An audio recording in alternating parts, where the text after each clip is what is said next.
की सज रही है।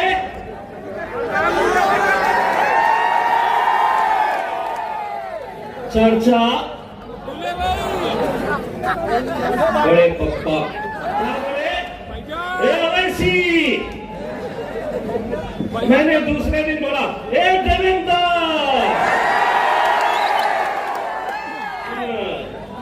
हम सूद समेत वापिस देते हैं। गुंगे मुक्के और बहरों की जमात नहीं है मजलिस। जिस भाषा में तुम बात करेंगे उसी भाषा में जवाब मिलने वाला है कि मोदी जी के आने के बाद भी कुछ दाल गल नहीं रही है। तो सुना है उत्तर प्रदेश से।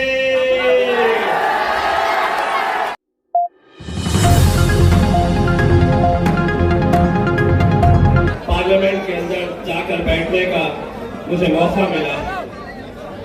मैं वो खुशनसीब इंसान हूँ जिसने असद साहब को बड़े करीब से उस पार्लियामेंट के अंदर जब वो अकेले बैठते हैं और अकेले जब डट कर मुकाबला करते हैं, हुकूमत से आंखों में आंखें डालकर सवाल करते हैं, तो मैंने वो बहुत करीब से देखा है।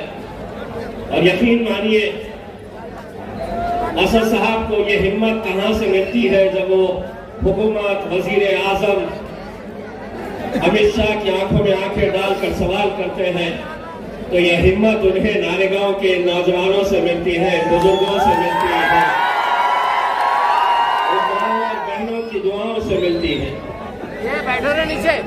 मेरे भाई, मैं आप लोगों को कुछ आज एक भाई की हैसियत से, एक बेटे की हैसियत से, एक दोस्त की हैसियत से एक मशवरा देने के लिए आया हूं। मुझे मालूम है कि कल से सोशल मीडिया के ऊपर कुछ एक फैसले को लेकर अलग अलग तरह के कमेंट्स किए जा रहे हैं।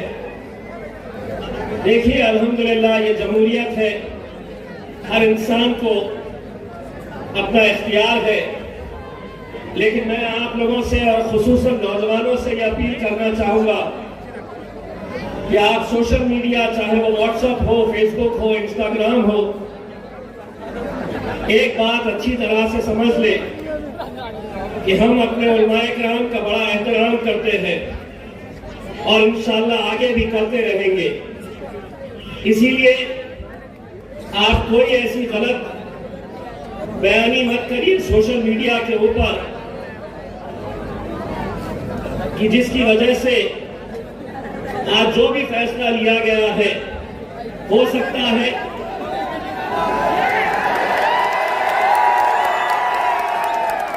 ये हमारे राजस्थान के सदर है मजलिस इत्तेहादुल मुस्लिमीन के जमील खान साहब, ये उनकी मोहब्बत है। जमील भाई, बहुत बहुत शुक्रिया आपका।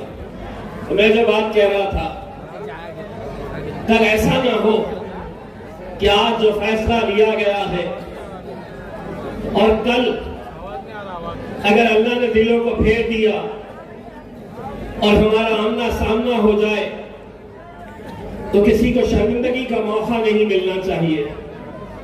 हम जब आंख से आंख मिलाए तो किसी ने शर्मिंदा महसूस नहीं करना चाहिए।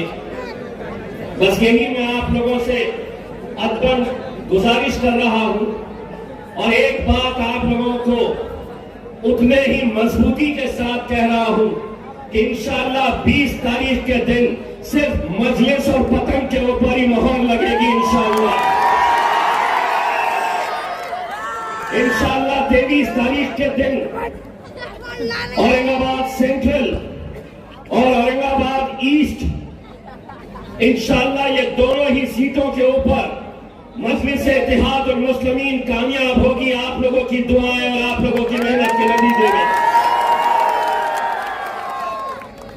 आप ये बात अच्छी तरह से समझ रहे हैं कि आज हमें यहां पर हराने के लिए, गिराने के लिए कैसी कैसी साजिशें रची जा रही है। मुझे मालूम है कि अगर हमारा वोट बटा, अगर हमारा एक वोट भी किसी और उम्मीदवार के हक में गया तो वो वोट आप समझ लीजिएगा कि सीधा भारतीय जनता पार्टी की झोली में जा रहा है।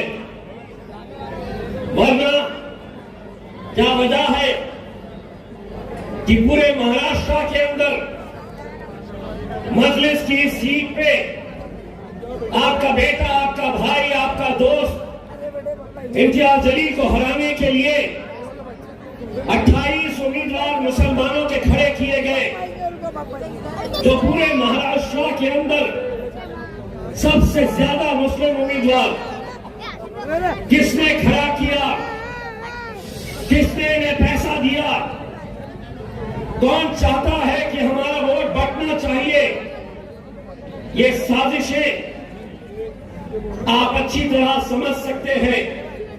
इसका सीधा फायदा किसको मिलने वाला है। लेकिन मुझे पूरा यकीन है, इनकी आंखों में जब मैं देखता हूं तो इनकी आंखों के अंदर मुझे पतंग उड़ता हुआ नजर दिखाई देता है। यकीन मानिए, ये वो बस्ती है, ये वो इलाका है जहां पर जब भी हम आते हैं तो हमें एक हिम्मत मिलती है, एक ताकत मिलती है। मैं तमाम उलमाए-ए-किराम, इस इलाके के बुजुर्गों, मेरी और माँ और बहनों से मैं ये इल्तिजा करना चाहता हूं, ये बहुत बड़ा पॉकेट, बहुत बड़ा बेल्ट है हमारे लिए। हो सकता है कि कल जब नतीजे आएंगे 23 तारीख के दिन, जीत और हार का फैसला नारेगांव की आवाम तय करने वाली है।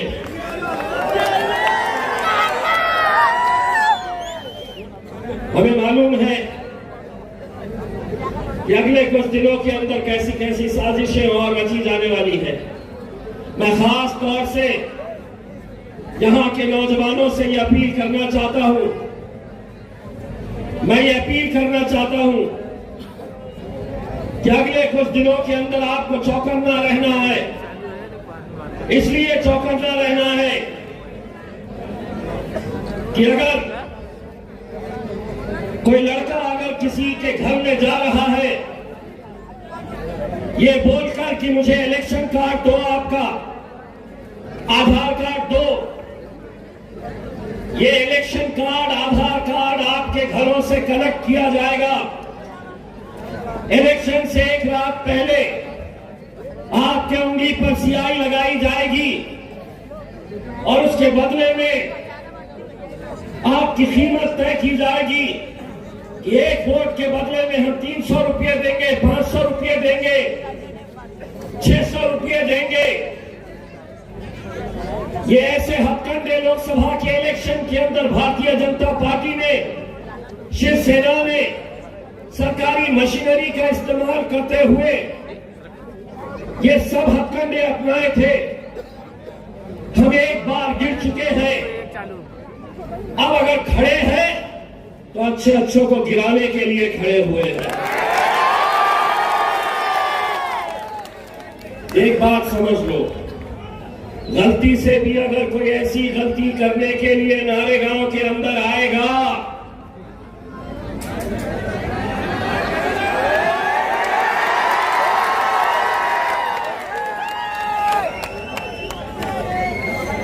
तो बोल रहे हैं बच्चे, मुझे पता नहीं है, लेकिन ऐसा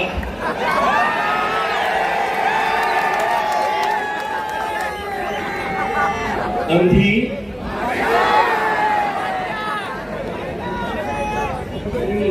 ऐसा कैमरा वाला खुश हो रहा है कि दे दिया इम्तियाज जलील घंटा देता तो मैंने इतना बोल रहे अंधी। आज इतना खौफ, इतना डर कि हमको हराने के लिए भाई और बहनों, अरे इतना अच्छा काम किए हैं देश में, राज्य में, तो यहाँ आने की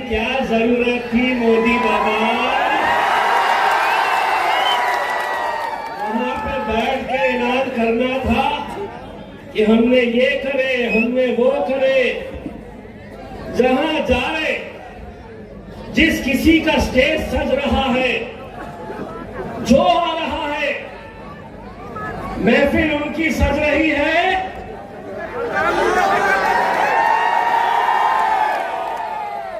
चर्चा बड़े पप्पा,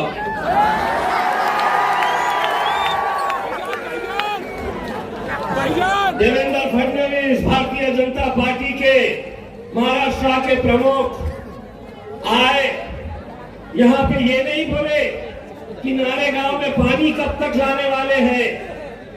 क्या बोले? ओवैसी। मैंने दूसरे दिन बोला, ए देवेंद्र,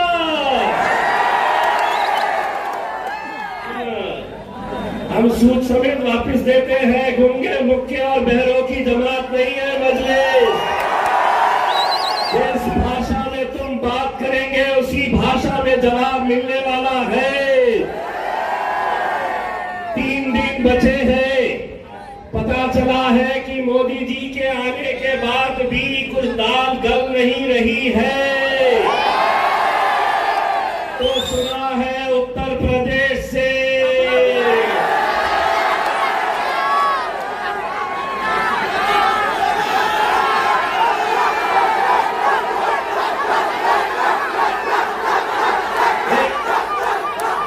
टकले में टकला नहीं बोलते। गलत है, गलत है। आप लोग कैसे बोलते हैं? आप लोग टकले में टकला।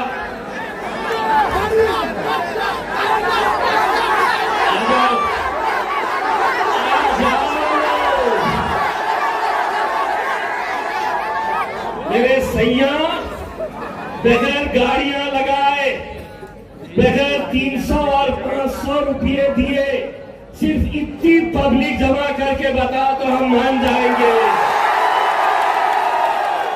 ये अल्हम्दुलिल्लाह यहां पर ये जितने भी दीवाने आए हैं, ये मजलिस की मोहब्बत में और बैरिस्टर असदुद्दीन अवैसी साहब की दीवानगी के लिए आए हैं।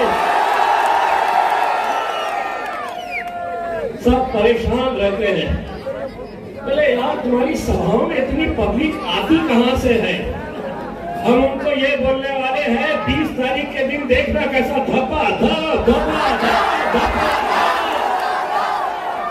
मुझे मालूम है कि लोकसभा के इलेक्शन के वक्त में नारेगांव के नौजवानों ने, नारेगांव के छोटे छोटे बच्चों ने, हमारी माँ और बहनों ने शिद्दत से इबादत की थी।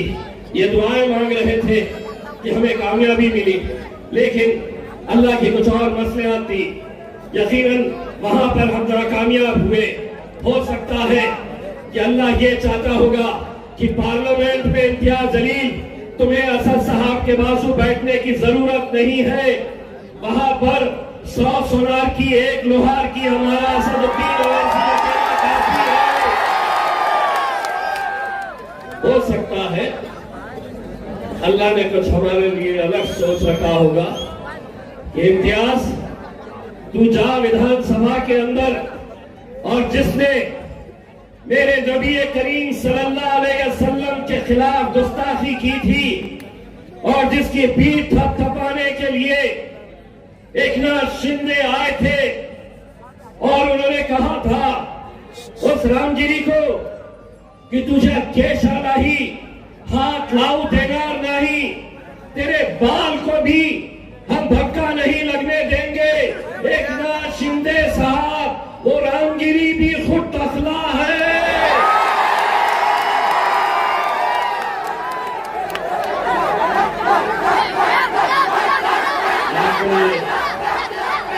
आंकड़े मायने नहीं रखते हैं। कितने लोग विधानसभा के अंदर जाएंगे? 288 सीटें हैं महाराष्ट्र के अंदर, लेकिन मजलिस इत्तेहादुल मुस्लिमीन महज 16 उम्मीदवार खड़े किए हैं। लोग कहते हैं कि 16 तो खड़े किए हैं, 288 है। क्या कर लेंगे अगर 16 के 16 जीत कर आ गए तो? मैं कहता हूं 16 छोड़ो, एक को देखो क्या करते हैं पार्लियामेंट के अंदर। मैं जब पार्लियामेंट में बैठता था, असद साहब की तकरीर 3 बजे होने वाली रहती थी तो भाजपा वाला आके 12 बजे 11 बजे मुझसे पूछता था आज बोलेंगे साहब, तो मैं कहता था आज बोलेंगे। बोले काय पे बोलेंगे? मैं बोला तुम्हारी बजाएंगे, तबीयत से बजाएंगे। और अल्हम्दुलिल्लाह वैसा ही होता था। बस मेरे भाइयों, मैं आपके और असद साहब के बीच में ज्यादा वक्त नहीं लेना चाहता हूँ, सिर्फ आपसे इतनी इल्तिजा करना चाहता हूँ, अगर आपकी बेटी आपकी बहन की कहीं शादी हुई है, वोट यहीं पर है, आपकी जिम्मेदारी है मेरे भाई। आप लोगों को यहाँ पर एक एक वोट की कीमत तो समझना होगा। नरेंद्र मोदी अगर वजीर आजम बनता है तो ऐसा ही नहीं, अमेरिका से, लंदन से, ऑस्ट्रेलिया से मियां बीवी बच्चे अपना प्लेन का टिकट खरीद के आते हैं सिर्फ नरेंद्र मोदी को वोट देने के लिए। और एक हम है कि पोलिंग बूथ यहां पर है, लेकिन बाद में पता चलता है नहीं, वोट डालने इसलिए नहीं गए थे कि रिक्शा नहीं लगाए थे भाई। ना रिक्शे चाहिए, नानखलिए की दावत भीड़ बाईपास में है तो वहां चले जाएंगे, लेकिन यहाँ पे रिक्शे नहीं लगाए थे। मेरे भाई, 20 तारीख के दिन अगर हमारा वोटिंग परसेंटेज 80% से नीचे रहा तो मैं बड़े अफसोस के साथ यह कहना चाहूंगा कि आपको 23 तारीख का दिन भी इंतजार करने की जरूरत नहीं है। जीत और हार का फैसला 20 तारीख के दिन ही हो जाएगा अगर हमारे अपने इलाकों में 80% से कम का वोटिंग परसेंटेज रहा। और अगर 80% के ऊपर तुमने हासिल कर लिए, 23 तारीख का इंतजार नहीं, 20 तारीख के दिन ही इंशाअल्लाह 10